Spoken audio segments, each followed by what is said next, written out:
बच्चों, अभी मैं ब्रैकेट्स के बारे में डिस्कस करूंगा। तुम जानते होगे, मुझे नहीं लग रहा है कि किसी बच्चे को इसमें डाउट होगा, लेकिन मैं श्योर हो जाना चाहता हूं कि सारे बच्चे सही सही चीज़ जान रहे हैं कि नहीं। अब एक चीज़ देखो, एक चीज़ जो बताने जा रहा हूं वो भूलना नहीं। एक मिनट, वो भूलना नहीं। वह क्या कि टेक्निकल टर्म्स ये क्या चीज़ है। मान ले तुम मैथ पढ़ रहे हो, फिजिक्स पढ़ रहे हो, केमिस्ट्री पढ़ रहे हो, इकोनॉमिक्स पढ़ रहे हो, लाइफ साइंसेस पढ़ रहे हो यानी बायोलॉजी, ज्योग्राफी पढ़ रहे हो, पॉलिटिकल साइंस पढ़ रहे हो। इन सब में जो कोई स्टैंडर्ड वर्ड होते हैं जिनको कि टेक्निकल टर्म बोलते हैं, उनका इंग्लिश नाम जरूर याद रखना। हिंदी याद रख लो तो अच्छी बात है, लेकिन वे बच्चे जो हिंदी में ही पढ़ते हैं, वे किताबें जो हिंदी में लिखी हुई हैं, तो वो उनसे मैं बोलूँगा कि टेक्निकल टर्म्स इंग्लिश में, जैसे कि फिजिक्स में बल है हिंदी में, तो बल वो जाने जरूर, लेकिन वो फोर्स जो इंग्लिश में वो जरूर जाने। अगर बल नहीं भी जान रहे हैं तो चल जाएगा, हिंदी में ही लिखेंगे तो हम जैसे ऐसे लिख डालेंगे, एक वस्तु पर एक फोर्स लग रहा है 5 न्यूटन का, हिंदी में ही लिख रहे हैं, केवल फोर्स लिख रहे हैं इंग्लिश में। तो जितने भी और भी देख लो, मैटर है पदार्थ, तो उसको मैटर जरूर याद करना। पदार्थ भी याद कर लो तो अच्छी बात है। अगर मान ली हिंदी की किताब पढ़ रहे हो तो हिंदी में ही साइंस पढ़ रहे हो या मैथ, उसी ढंग से और भी टेक्निकल मैथ में भी जो भी कोई टेक्निकल टर्म आए उसको इंग्लिश में जरूर याद करना, ठीक है। अब मैं थोड़ा ब्रैकेट में देखना चाहता हूँ कि यह क्या है। वैसे ब्रैकेट तो रियल में ब्रैकेट या ब्रैकेट्स जैसी दिखने वाली चीज़ें 13 है, लेकिन तुम्हें केवल यही 4 जो है पढ़ लो तो काम चल जाएगा। वह कौन कौन है? राउंड ब्रैकेट्स इसको बोलते हैं, हिंदी में इसको लघु कोष्ठक बोलते हैं। याद रखना, एस लगता है प्लूरल, क्योंकि 2 है या दो से अधिक चीज़ों के लिए प्लूरल बनाते हो ना, तो कुछ बच्चे इसको राउंड ब्रैकेट बोलते हैं, वो गलत है, राउंड ब्रैकेट्स बोलना पड़ेगा। तो इसको राउंड याद रखना, ठीक है। इसका एक दूसरा नाम भी है मैथ में जिसको बोलते हैं पैरेंथेसिस, लेकिन वो बहुत कॉमन नहीं है, वो नहीं याद है तो जाने दो, या तो मत भूलना। दूसरा है कर्ली ब्रैकेट्स, इसको हिंदी में मध्यम कोष्ठक बोलते हैं, ठीक है। तो इसको मध्यम कोष्ठक है, इसको मिडिल ब्रैकेट्स मत बोल देना, उसको इंग्लिश में बोलते हैं कर्ली ब्रैकेट्स। इसी को राउंड लघु कोष्ठक है, तो स्मॉल ब्रैकेट्स मत बोल देना। मैंने सुना है ऐसे बच्चे को बोलते हुए, कुछ बच्चे को स्मॉल ब्रैकेट्स नहीं, इंग्लिश में इसको बोलते हैं राउंड ब्रैकेट्स, हिंदी में लघु कोष्ठक, या ध्यान रखना। अगला है स्क्वायर ब्रैकेट्स। यह देखो, यह जो है स्क्वायर का ही आधा आधा टूटा हुआ है, स्क्वायर ब्रैकेट्स। एक कर्ली ब्रैकेट्स का एक और नाम है ब्रेसिज, BRACES, लेकिन वो भूल जाओ चलेगा क्योंकि बहुत कम यूज होता है, कर्ली मत भूलना। एक और भी ब्रैकेट है भिन्कुलम, भिन्कुलम, ये बहुत कम यूज होता है। हम लोग जब छोटे थे 3rd 4th 5th में, तो उस समय मैथ की किताबें चलती थी, बंगाल से आती थी, हिंदी में भी और इंग्लिश में भी। अब पता नहीं अब मिलती है कि नहीं। KP बसु की अंकगणित आती थी, KP बसु की अलजेब्रा, तो उसमें इस ब्रैकेट की भी प्रैक्टिस होती थी। अब मैंने नहीं देखा है, मैं तो ऐसे 20 साल से ऊपर से पढ़ा नहीं रहा हूँ, तो मुझे नहीं लगता है कि किसी बुक में, जब पढ़ाता था तो किसी बुक में मैंने यह नहीं देखा था। लेकिन तुम जानते रहो, कभी कोई यूज कर ले, नॉलेज इज पावर, है ना, तो यह जान लें। तो यही 4 ब्रैकेट्स है। अब बताता हूँ कैसे इसको यूज कर रहे हैं। जैसे कि यह है राउंड ब्रैकेट यूज कर रहे हैं, कर्ली भी यूज कर सकते हैं उसकी जगह पर, स्क्वायर भी यूज कर सकते हैं, और लीनियर ऐसे यूज होगा। ये चारों एक ही चीज है, ब्रैकेट्स अलग अलग है, ठीक है। और देखो, यह एक और एग्जांपल ले लिया, A minus B plus C minus D bracket के अंदर है। राउंड में ऐसे लिखेंगे और भिन्कुलम में ऐसे, ये दोनों एक ही चीज है, ठीक है। और ब्रैकेट्स को कैसे ओपन करते हैं, सिम्प्लीफाई करते हैं, ये तुम पढ़ चुके होगा, तो उसके अलग से वीडियो मैं बना दूंगा। अभी मैं केवल वैसे ही देख रहा हूँ फीडबैक कि बच्चे इसको कैसे देखते हैं, इस वीडियो को कैसे उसको लेते हैं, है ना, इसलिए मैं ये ले रहा हूँ। अब आ जाओ कलेक्शन, यह क्या चीज़ है? कलेक्शन या ग्रुप, यह जरूरत पड़ती रहती है। तुमने देखा होगा काउंटिंग नंबर्स या नेचुरल नंबर्स 1 2 3 4 5 6 7 8 और आगे एंड नहीं हो रहा है तो डॉट डॉट डॉट बढ़ते जा रहा है। तो कर्ली ब्रैकेट्स, दूसरे ब्रैकेट नहीं, कर्ली ब्रैकेट्स में उस कलेक्शन के सारे ऑब्जेक्ट को कॉमा से लिख डालते हैं। अगर वो ऑर्डर हो तो ऑर्डर में लिखो जैसे यहाँ है, ठीक है। तो हमेशा कलेक्शन या ग्रुप लिखने के लिए कर्ली ब्रैकेट्स यूज करते हैं, इसकी जरूरत पड़ती है कलेक्शन ग्रुप की। आगे देखना, अब आगे चलो, हमेशा कर्ली ब्रैकेट्स। एक और एग्जांपल लेते हैं, collection of students who are older than Amit. तो यहाँ पर नीचे दिया हुआ है कुछ स्टूडेंट्स, उनके एज ब्रैकेट्स में दिए हुए हैं।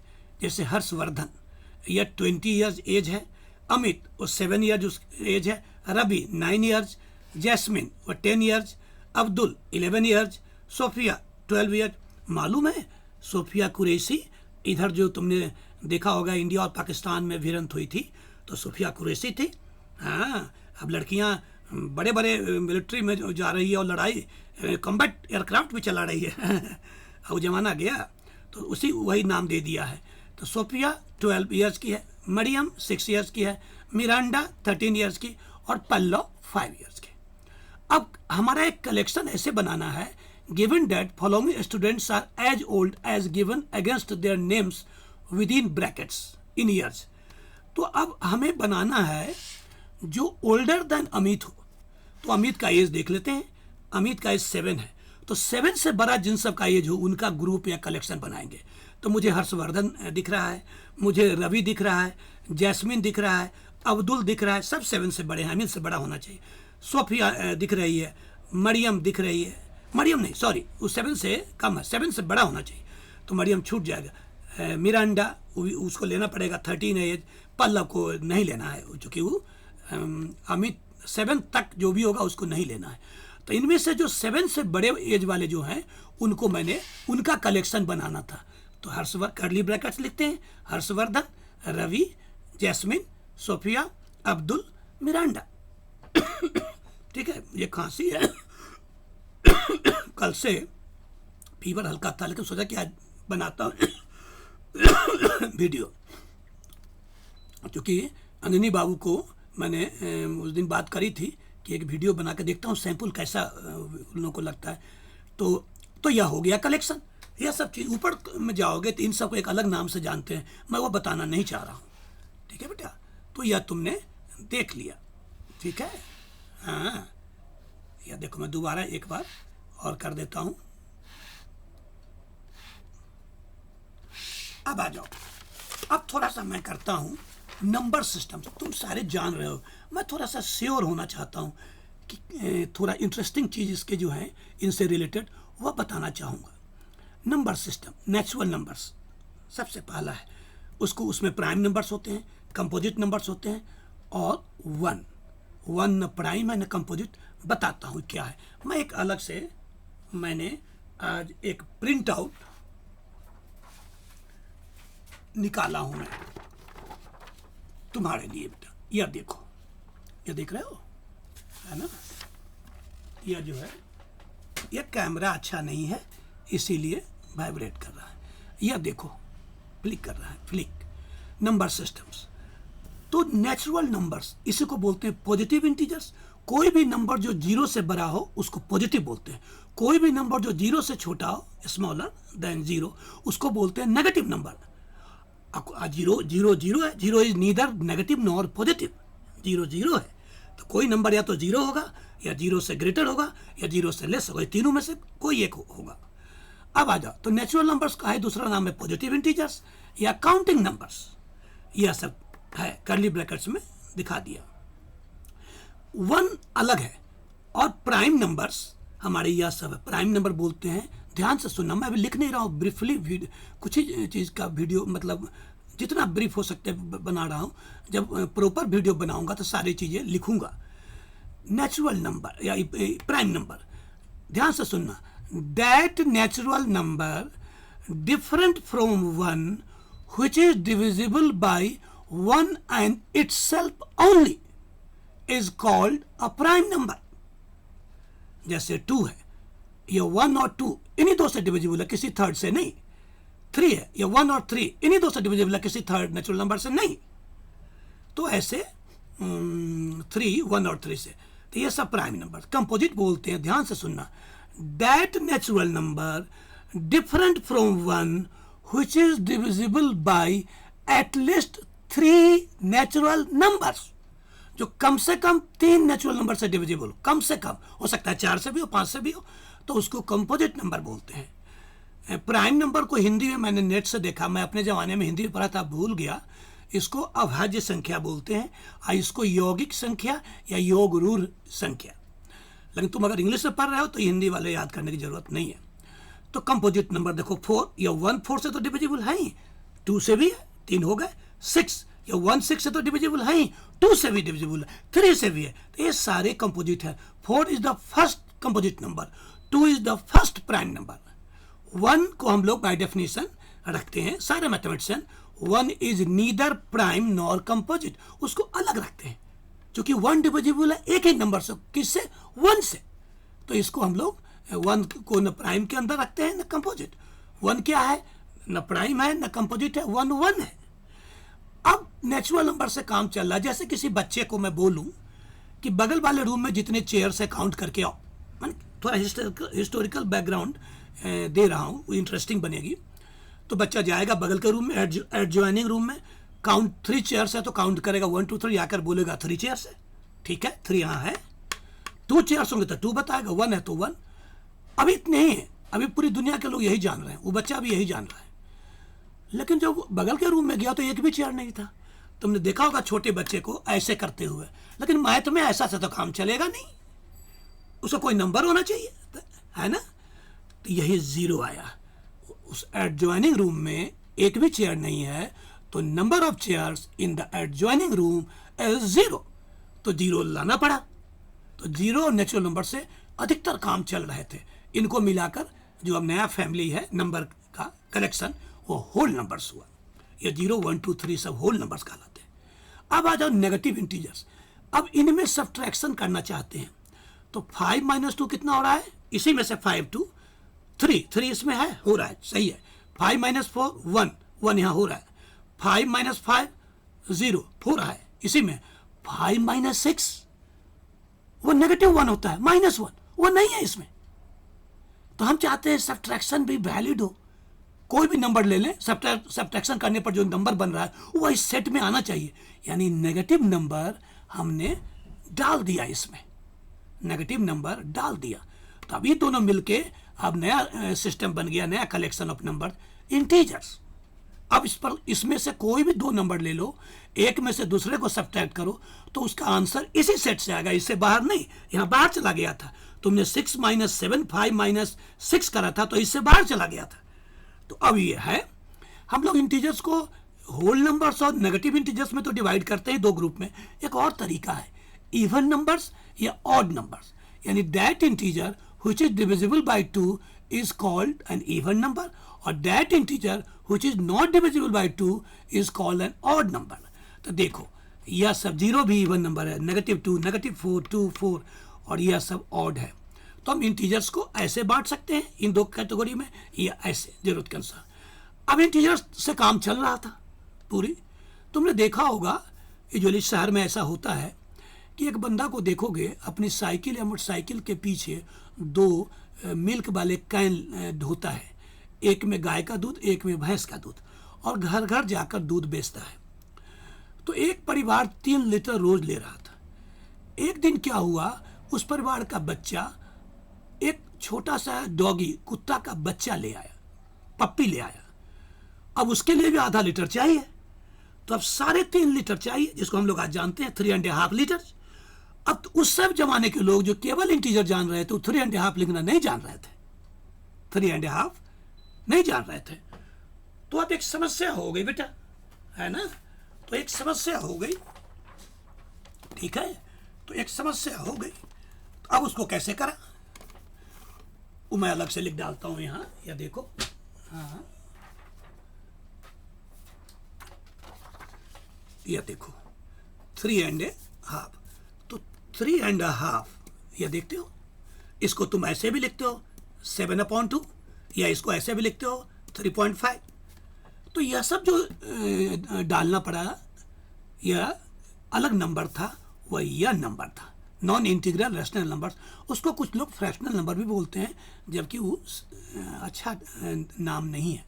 तो नॉन इंटीग्रल रैशनल नंबर यह सब देखो, 2/5, -2/5, 7/3, यह सब है। डेसिमल में भी है 3.21।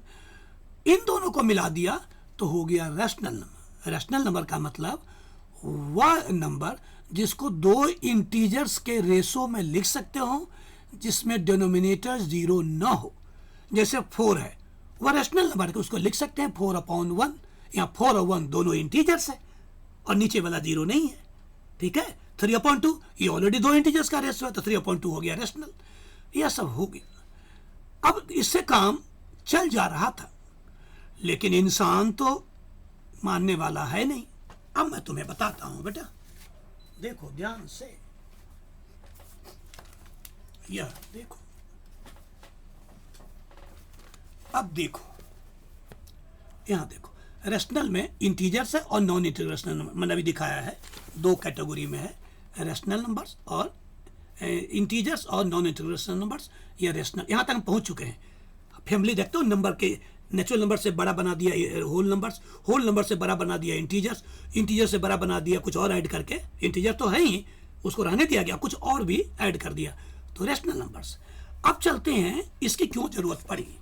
अब देखो, एक इक्वेशन x² = 4/9, इसको यहाँ x होना चाहिए रैशनल नंबर, तो यह तुम जानते हो x = ±2/3 होता है, सही है। इसको भी सोल्व करना, x² = 5/9, यहाँ x होना चाहिए रैशनल नंबर, लेकिन ऐसा कोई रैशनल नंबर नहीं है जिसको स्क्वायर करें तो 5/9 होगा, नहीं होगा। यानी हमें हमारा जो रैशनल नंबर है वह कम पड़ रहा है, इस इक्वेशन को सोल्व नहीं कर पाएगा, हमारे नंबर कम है। तो अब देखो, अब अगर तुम थोड़ा सा इनलार्ज कर दिया, रैशनल नंबर में कुछ और नंबर डाल दिया, तो यहाँ x² = 5/9 where x is a real number. ये कुछ इरेशनल नंबर ऐड करते हैं, तो देखो तुमने पढ़ा होगा ±√5/3, यह दो नंबर का रेशो है, लेकिन यह रैशनल नंबर नहीं है, क्योंकि √5 जो है वह इंटीजर नहीं है। तो यह हुआ। तो अगर √5 जो इरेशनल नंबर इसको बोलते हैं, यह अगर डाल दिया जाए रैशनल नंबर वाले सिस्टम में, तो अब नया जो बनेगा सिस्टम वह कहलाता है रियल नंबर, तो उस पर हम सोल्व कर पाते हैं, ठीक है बेटा। तो यह चीज़ समझना। तो अब हम यहाँ तक इरेशनल नंबर भी, कुछ इरेशनल नंबर को रूट से ही सबको नहीं एक्सप्रेस करते हैं, कुछ को हम लोग ग्रीक लेटर पाई से डिनोट करते। तुमने पढ़ रखा होगा, किसी भी सर्कल के सरकमफेरेंस और उसके डायमीटर का रेशो एक कांस्टेंट होता है जिसको पाई से डिनोट करते हैं, रूट से उसको डिनोट नहीं कर सकते, चाहे सर्कल छोटा और बड़ा, सबके लिए रेशो सेम होता है। तो उसको ग्रीक लेटर, इंग्लिश अल्फ़ाबेट में कितने लेटर्स होते हैं 26, ग्रीक अल्फ़ाबेट में 24, तो उसमें से एक पाई आता है। ये एक आगे पढ़ोगे ओलर्स नंबर, ये ऊपर क्लास में पढ़ोगे, एक और इरेशनल नंबर है जिसको ई से डिनोट करते हैं। इन दोनों को मिला दिया तो रियल नंबर हो गया। काम आप सारे लगभग हो रहे थे, लेकिन मैंने बोला ना, इंसान संतोषम परमम दुखम वह जो है वह बैठने वाला नहीं है। उसने क्या कहा कि x² = -9 है, इसको सोल्व कर इक्वेशन को, जहां x रियल नंबर है, तो यहाँ तो नेगेटिव है। किसी भी रियल नंबर का स्क्वायर करोगे तो जानते हो क्या होता है, वो नेगेटिव कभी हो ही नहीं सकता।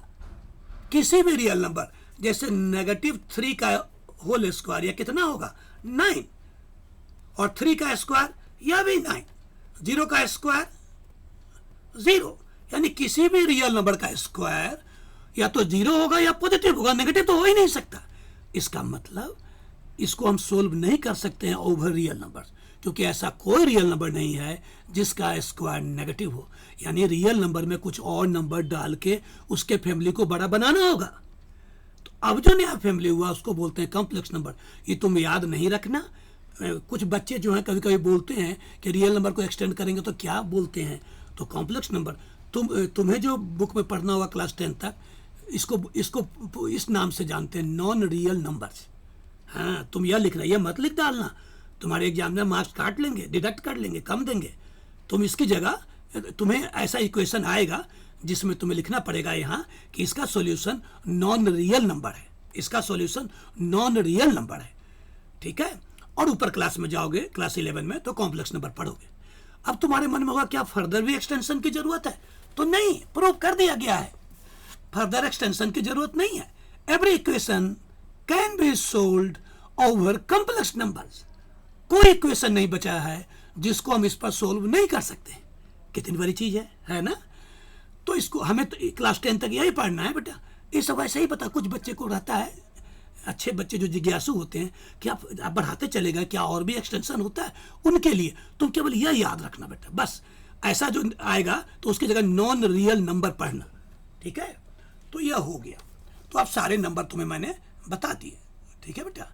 अब चलते हैं, यह कैमरा बहुत अच्छा नहीं है इसीलिए फ्लिकर करता है। अब एक चीज बताता हूँ। मुझे याद है 45 साल पहले जब केमिस्ट्री में पढ़ता था तो केमिकल इक्वेशन को बैलेंस करना एक बड़ी समस्या थी। जो आसान होते थे वे तो बैलेंस हो जाते थे। एरो के लेफ्ट में जो होते हैं उसको रिएक्टेंट्स बोलते हैं, एरो के राइट में प्रोडक्ट्स, और ऐसा लिखा हुआ कोई स्केलेटन इक्वेशन बोलते हैं।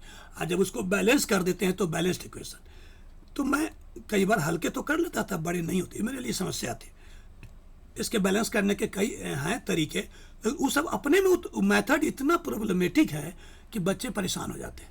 तो मैंने क्या करा, उसमें याद है जब मैं 11th में आ गया ISC में, जिसको कि मेरे समय में 12th था, तो मैंने मैथ लगा दिया। अब चुटकी बजाते हुए कैसा भी बैलेंस, मतलब स्केलेटन इक्वेशन हो, चुटकी बजाते हुए बैलेंस कर लेते हैं। तो इसका अलग से वीडियो बनाऊंगा। अपने इंस्टीट्यूट जो है, अपना जो स्कूल है आवासीय विद्यालय मोरसंड, उसके लिए तो वीडियो रहेगा ही। और यह वीडियो मैं पूरे इंडिया के लिए बना दूंगा, क्योंकि काफ़ी बच्चे को दिक्कत होती है। लेकिन और जितने वीडियो बनाएंगे वो अपने स्कूल के लिए ही रहेंगे केवल। अब इतना तक तो तुम आ गए बेटा। अब थोड़ा सा जानना चाहते हैं मोटिवेशनल चीज। बड़ा सपना देखना बेटा, डॉक्टर बनना है, इंजीनियर बनना है ना, साइंटिस्ट बनना है, IAS बनना है ना, रेलवे स्टेशन मास्टर बनना है, और भी बड़े बड़े हैं, कोई बड़ी बड़ी कंपनी के CEO बनना है, जो मैनेजमेंट करके बिजनेस स्कूल से पढ़ के जाते हैं। पहले हम लोग जब थे क्लास 10 11 में, तो उसमें कम ही लोग जाते थे। अब देखोगे यूजुअली जाते हैं, और उन सब की सैलरी जानते हो कितना है? जो अच्छे हैं उनके 15-15 करोड़ साल का, यानी एक महीने का 1.25 करोड़। सोच लो, वो तो प्लेन खरीद लेगा 7 सीटर 7 सीटर, और खरीद भी लेते हैं बड़े बड़े। तो मेरा कहना है कि सपना बड़ा देखो और उसको पूरा करने के लिए मेहनत करो। मैं इसलिए बोल रहा हूँ कि यह करोगे तो मेरा फायदा होगा, मेरे स्कूल का नाम होगा, यानी आवासीय विद्यालय मोरसंड का नाम होगा, तो पूरे इंडिया से भी बच्चे वहाँ आएंगे, तो मेरा तो फायदा हुआ होगा। लेकिन तुम अच्छा कर जाओगे तो एक सेटिस्फैक्शन होगा। जब मैं लुक बैक करूँगा, अंजनी बाबू लुक बैक करेंगे, तो मेरे स्कूल से, तुम्हें मालूम है उस स्कूल से मेरे जितने भी भतीजे और भतीजी सब पढ़े, उनका जो फाउंडेशन इतना मजबूत बना, सारे इंजीनियर और डॉक्टर बन गए। हाँ, आज पूरे नाम कमा रहे हैं सब जगह। तो उस स्कूल का मैं ऋणी हूँ, अंजनी बाबू के स्कूल का, जिसको कि आवासीय विद्यालय बोलते हैं, और यह मोरसंड विलेज में है, और यह रेजिडेंशियल स्कूल है। उसमें बच्चे रह सकते हैं, पेरेंट्स जैसी देखभाल होती है, और पेरेंट्स जैसे अपने बच्चों की करते हैं वैसे। और तो इसीलिए यहाँ के, और मैं अंजनी बाबू का बहुत इंडेटेड हूँ, ऋणी हूँ। तो मैं उनके वीडियो सब बनाऊंगा, काफ़ी वीडियो बनेंगे, हो सकता है पूरे साल भर लग जाए, 1.5 साल लग जाए, क्योंकि मैं सारे वीडियो बनाऊंगा। एक एक चैप्टर को 4-4 5-5 वीडियो बनेंगे, और वे सारे का कॉपीराइट अंजनी बाबू के पास रहेगा, उस स्कूल के पास रहेगा, ठीक है। तो यह मैं करूंगा। उसके लिए मुझे क्या करना पड़ेगा मालूम है? एक हाई रिजोल्यूशन DSLR कैमरा लेना पड़ेगा, और जिसको स्टैंड पर रख के, और वाइट बोर्ड या डिजिटल बोर्ड, स्मार्ट बोर्ड बड़ा साइज का वह लेना पड़ेगा। उसमें लाइट की अच्छी व्यवस्था, ताकि बोर्ड पर लिखा जाए कुछ भी तो क्लियर दिखे। तो यह इतना सेटअप बनाना पड़ेगा, तो उसको मैं बनाऊंगा, और तब सारे वीडियो। तो उस वीडियो से फ़ायदा क्या होगा कि बच्चे कभी जैसे कि मैं मैथ फिजिक्स ही पढ़ाते रहूँगा, मैं तो अधिकतर भूल गया हूँ, तो उन सारी किताबें मैं एक बार देख लूँगा अंजनी बाबू के यहाँ से किताबें लेकर, तो मुझे फिर याद आने लगेगा। काफ़ी भूल गया हूँ और उनके लिए इतना करूँगा, मैं उनका ऋणी हूँ। तो मेरा कहना है कि बड़ा सपना देखो और उसको पूरा करो, मेहनत करो, कर सकते हो। हाँ, तो उस स्कूल के बच्चे ने करा है। तो अंजनी बाबू का ही बतलाता हूँ, उनकी ज़िंदगी जो है बड़ी इंस्पायरिंग है। थोड़ी बताता हूँ, उन पर एक अलग वीडियो बनाऊंगा जो पूरे इंडिया के लिए रहेगी, पूरे दुनिया के लिए रहेगी, जिसमें अंजनी बाबू और एक पटना में एक बंदा था जिसकी जो कि बहुत गरीब था, उसके फादर के पास 500 रुपये होते थे या 200 रुपये, और उससे 1-2 किलो सेव रखते थे उसके फादर, 1-2 किलो ग्रेप्स यानी क्या बोलते हैं उसको, अंगूर रखते थे। ऐसे ही बेल उल 2-4-5, पैसा नहीं था, 200 रुपये का रखे, वही बेचे जितना बेच गया। उनके 2 बच्चे थे जो 8वां-9वां तक ही पढ़े, गरीबी के कारण से नहीं पढ़ पाए। वह क्या किया, जो पेमेंट होता है, रोडवे एक होता है, सड़क होती है बेटा, इस सड़क है, इस पर गाड़ी चलती रहती है, और इधर पेमेंट होता है, यहाँ इस पर पैदल यात्री चलते हैं। तो पेमेंट पर किनारे थोड़ी कुछ 2-4-5 जो उनका जो घर था वह यूनिवर्सिटी का एरिया था, वहाँ कोचिंग सब थे मेडिकल इंजीनियरिंग की और यूनिवर्सिटी कॉलेजेस सब, पटना यूनिवर्सिटी। तो इसलिए उन किताबें ही ज़्यादा बिकती, तो 2-4-5-10 किताबें रख के बेचता। मैंने देखा कि गरीब है, उसको हेल्प मिलना चाहिए, तो मुझे जो किताब लेनी होती उसके पास नहीं मिलती थी। बोलता था कि आप नहीं परेशान हो, मुझे किताब का नाम बताए, होल सेलर से मैं ले आऊँगा, और जो मेन जो बड़ी बड़ी दुकानें हैं उनसे 100 रुपये कम में दूंगा, यानी कम से कम 25-30% कम में दूंगा। हम कहे तो अच्छी बात है, 5 मिनट लगेंगे होल सेलर से लाने में। तो जब तक मैं पटना में रहा, मैं जब भी किताब लेनी होती उससे लेता था। मैं उससे मिला नहीं हूँ, 2000 में लास्ट मिला था, और मैं जानता था कि बहुत आगे बढ़ेगा। आज जानते हो क्या है, वो अरबपति है। उसका घर छोटा मोटा था, आज 3 फ्लोर का घर बना लिया उसी जगह। ग्राउंड फ्लोर में किताब की दुकानें हैं, फर्स्ट फ्लोर पर जो कॉस्टली किताबें विदेशी सब जो बहुत महंगी होती है, वो फर्स्ट फ्लोर पर जो रेफरेंस बुक सब और महंगी किताबें, और ग्राउंड फ्लोर में जो नॉर्मल किताबें हैं, और उसमें उसके 5-6 स्टाफ काम करते हैं, उन सबको सैलरी देता है। एक दिन वो गरीब था, अरे मेहनत किया तो आज कहाँ पर, उससे मैं मिलूंगा तो उसका भी वीडियो बनाऊंगा, उसका इंटरव्यू लूंगा, उससे पूछूंगा, उसको मैंने जीरो से, गरीबी से मैंने देखा है। अपने अंजनी बाबू ऐसे ही रहे बेटा। अंजनी बाबू, उनके फादर बुजुर्ग थे, उतना काम कर नहीं पाते थे, तो स्कूल में पढ़ते थे, और अपने घर का जो है खलिहान वाला काम सब वो खुद करते थे, फार्म वाला काम। हाँ, और हाथ में किताब लिए रहते थे। मेरी उनसे जान पहचान उस समय नहीं थी, और किताब पढ़ते, जब समय मिल जाता, फार्म का जो काम सब पूरा कर लेते तो किताब पढ़ते। उनके पास भैंस और गाय रहती थी, तो उसको भी घास के लिए ग्रेजिंग के लिए ले जाना है, और उसके पीठ पर बैठकर किताबें पढ़ते। सोचो, अभाव इंसान को नहीं रोकती है, इंसान को आगे बढ़ने से रोकती क्या है, वह पैशन यानी जज्बा, उसकी कमी, पागलपन अपने लक्ष्य तक पहुंचने की। और आज देखो, उन्होंने सारी जमीन, पैसे नहीं थे, सारी जमीन उन्होंने पौन कर दिया था, यानी किसी से पैसा लिया और उसको दे दिया कि वो ज़मीन आप जोतिए, और जब पैसा होगा तो मैं लौटा दूँ, मैं पैसा दे के ज़मीन वापस ले लूँगा। ऐसे उन्होंने करा था। सोचो कितना खतरनाक था। हो सकता है स्कूल नहीं चल पाता तो सारी ज़मीनें चली जाती है ना, लेकिन नो रिस्क नो गेन, खतरा मोल लेना पड़ता है, कंफर्ट जोन से बाहर निकलना पड़ता है। और आज देखो क्या है, कहाँ पहुँच गए हैं। उनको जब पीछे मैं देखता हूँ मुड़ के, कहाँ थे, कहाँ से शुरुआत करी थी, मुझे उनसे इंस्पिरेशन मिलती है। मैं उनकी और पटना में जो किताब का दुकानदार है, उन दोनों की चर्चा यूजुअली करता हूँ। मैं उन दोनों के लिए अलग से वीडियो बनाऊँगा, और जो पूरे इंडिया के लिए और वर्ल्ड के लिए वीडियो होगी वो, और सब जो है यह है। तो यह ध्यान रखना बेटा, ठीक है। तो आज रखता हूँ, आज वैसे ही मैंने बना दिया। ये देखते हो, इसमें मेरा चेहरा तुम्हें नहीं दिख रहा होगा, और ऐसे दिख रहा है। और वह जो वीडियो बनेगा नॉर्मल, वो वाइट बोर्ड होगा, बड़ा सा, लंबा और चौड़ा भी, और उस चारों तरफ उसके उस पर लाइट होगा काफ़ी, और DSLR कीमती कैमरा होगा बोर्ड के सामने स्टैंड पर रखा हुआ। और तब मैं जो वीडियो बनाऊंगा तो उसमें सारी चीज़ें मैं समझाते हुए चलूँगा। हर चैप्टर में 4, 5, 6 वीडियो बनेंगे, तो इसीलिए साल 1.5 साल लग जाएंगे। तो मैं उनके लिए इतना करूँगा। मैं वैसे भी मैंने सोचा है कि मैं 1 महीना मॉर्सन में रहूँगा और 3 महीने मैं जहाँ एक दूसरी जगह रहना चाह रहा हूँ वहाँ रहूँगा। और धीरे धीरे जब मन लगने लगेगा तो मैं 2 महीने मॉर्सन में रहूँगा और 2 ये ऐसा चलता रहेगा। और 2 महीने में फिर मैं वीडियो बनाते रहूँगा। ठीक है, तो यह मैं करूँगा। तो यह अब रहने दो। मैं तुम लोगों के प्रति जो है एक बड़ी मेरा एक पॉजिटिव चीज़ है कि तुम उनका सपना तुम देखो, आगे बढ़ो और उस आवासीय विद्यालय मोरसन जो है रेजिडेंशियल स्कूल मोरसन, उसका नाम ऊंचा करो। ठीक है, अब मैं रखता हूँ। बहुत बड़ा वीडियो हो जाएगा, तुम देख नहीं पाओगे। Thank you.